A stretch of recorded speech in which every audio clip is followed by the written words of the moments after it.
Now, before construction improvements can occur on those identified locations, we obviously have to design construction plans for those projects. Included in that would be all associated permitting and acquisition of temporary or permanent construction easements, if applicable. We don't anticipate that there be any right-of-way acquisition needed on this project. So on July 1st, the RFP was advertised for these design services. On July 27th, we received 7 proposals from various firms, and you see those firms listed there in the memorandum. Again, staff will review the proposals, and we will rank the firms, and we will present those rankings to the City Council for consideration on Tuesday. In terms of funding, just let me remind you that we've received partial funding of this project from GDOT, and the city will have to make up the difference, and the difference will be made up through our stormwater utility fund. And so you will receive the recommendation for a engineering firm to do the design work next Tuesday. Thank you, Ms. Clark. Any questions or comments from the council and public? What are the locations of these projects? Are they on there? Yeah. It should be on your summary page. It's on the summary page, the front page. It says need and impact. It's right in there. Yeah. The 2 of them, between 4329 and 4317 East Ponce de Leon, right over here. Anybody who's attempted to go down East Ponce during a rain event understands and probably has encountered the standing water in the street. And then the second area is behind the Clarkston First Baptist Church, right there at the terminus of the path. That area, there's a lot of runoff during a rain event. And if you go over there and look, you can see where that culvert is washed out, and oftentimes there's a debris on that little path on that sidewalk. And so that's the second area. Okay, thank you, Mr. Parker. All right, we'll move on to agenda item D3 to discuss our RFP for patching and resurfacing contract. Thank you, Mr. Mayor. In the fall of 2011, City of Clarkston Street Network was evaluated for potential funding through the GDOT Local Maintenance and Improvement Grant Program, LMIG that is now called. Under the LMIG program, any funding received from GDOT would be limited in nature and only cover a percentage of the costs associated with repair or resurfacing of the streets selected by the city and approved by GDOT. All costs for pavement repair and resurfacing in excess of the GDOT allocation would be the responsibility of the city. And so after application of the GDOT pavement condition rating system, 4 streets were deemed eligible for submittal to GDOT for their consideration. Those 4 streets were Montberry Court from McLaren Drive to the cul-de-sac. Secondly, Chalmers Court from McLaren Drive to the cul-de-sac. Thirdly, Waterbury Court from McLaren Drive to the cul-de-sac. And then fourthly, Nielsen Drive from Norman Road to Nielsen Court.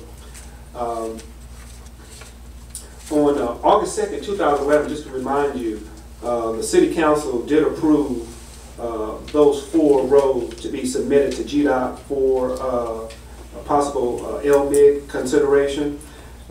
Back in May of 2012, a couple of months ago, we received notification that we would receive a total of $23,067.62 from GDOT to assist with paying for those repairs. We advertised bids. We received bids back this afternoon, about 4:45. And we only received 2 bids. And based on the low bid, we had 3 different alternates there. And so alternate 2 was the least expensive. The low bid, in consideration of the $23,000 and some change from GDOT, The city's cost would be $110,127.38. Now, that's greater than our estimate. We had estimated that with the LMIG funding, that the city's cost would be approximately $60,000. We noticed that the cost of asphalt was much higher than what we anticipated. Asphalt prices tend to ebb and flow, and unfortunately, it seems like we've caught it in an ebb cycle versus a flow cycle. So we've got to make some considerations. Staff will review those bids and we'll make a recommendation. But the thing that concerns me is that those bids were higher than what we anticipated. So what are our options? Our options are to rebid, and if we have an extension to complete this project by October. So we rebid immediately. We can fall within those time frames. I'm not overly optimistic that we're going to get bids that are very different than the amounts that we've already gotten. Second option would be to possibly reduce the scope of our current project. My recommendation would be the cul-de-sacs are in really bad shape. Nielsen Drive, we could probably eliminate that on that part of the project. Unfortunately, that's only going to save us about $22,000.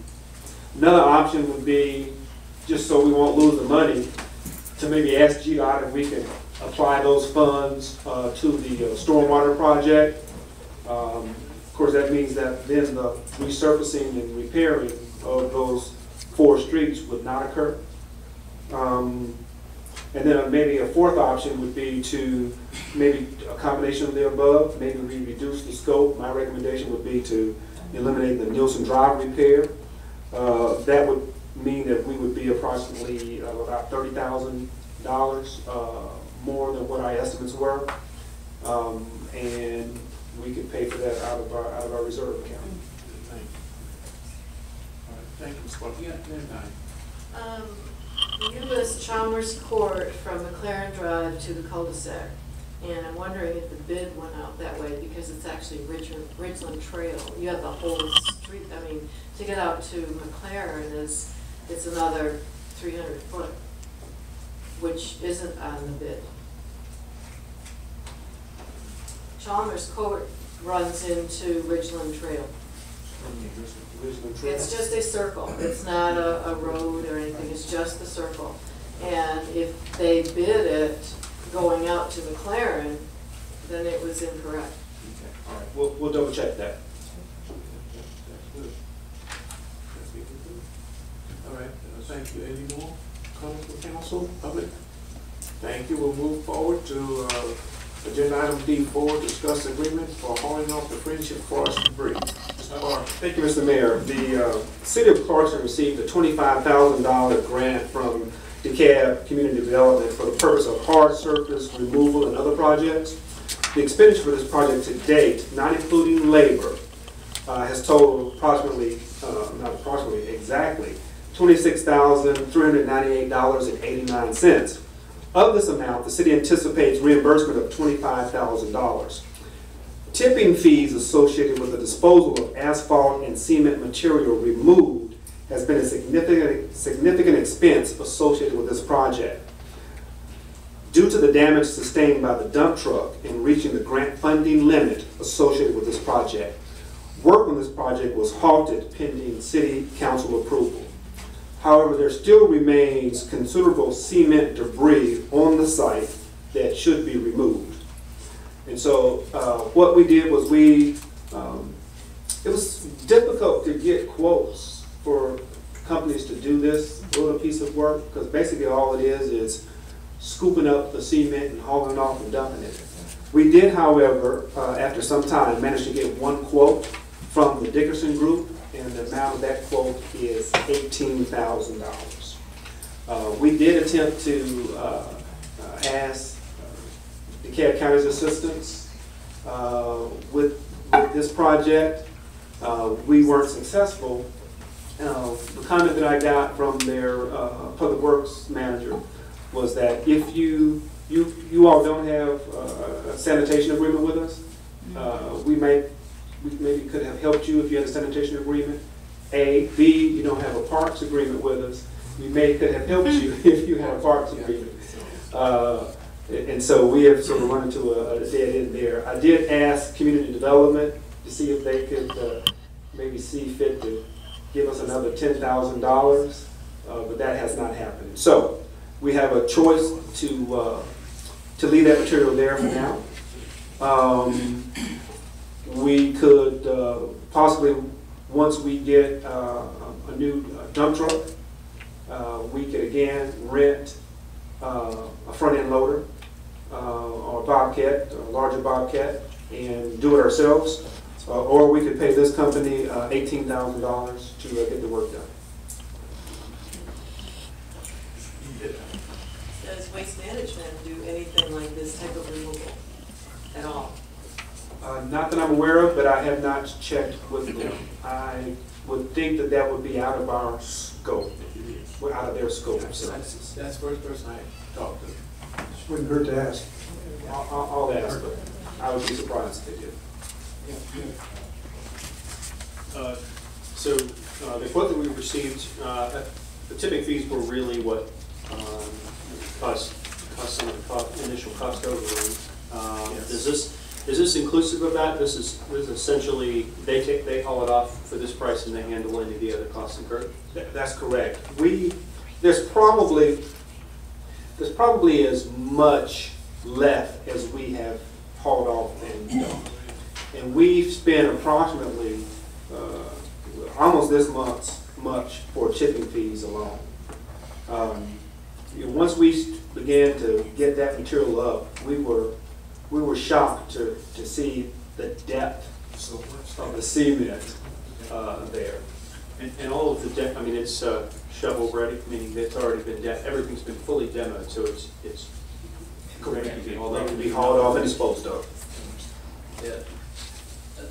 I think Gene would say. Well, I was just gonna ask, and I think you kind of already answered, my question was, what would be the difference, do you think, in the cost if we did get a new dump truck and then have to go and go to haul it off or something?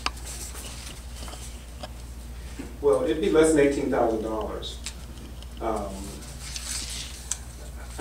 I meant to include the information of what we spent already, and so I don't have an exact answer.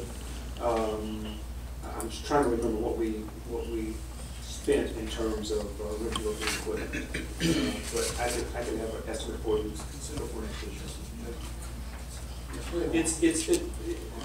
Well, the other thing to consider is, we've got a small staff, and we spent a good 2.5 months down there.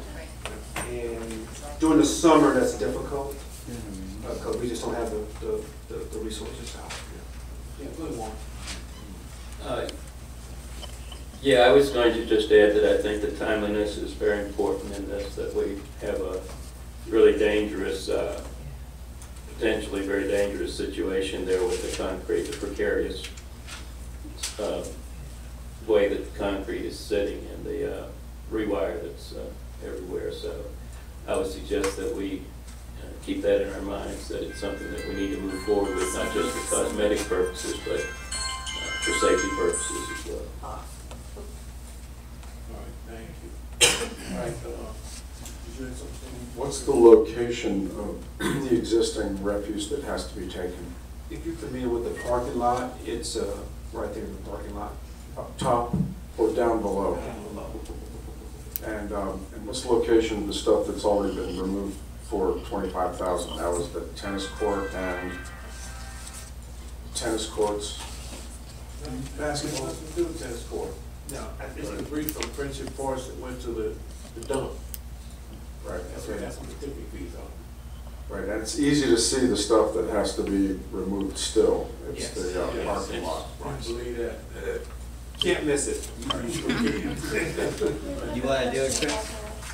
I'm seeing a lot of small cities, and we're about to do a renovation project on a building.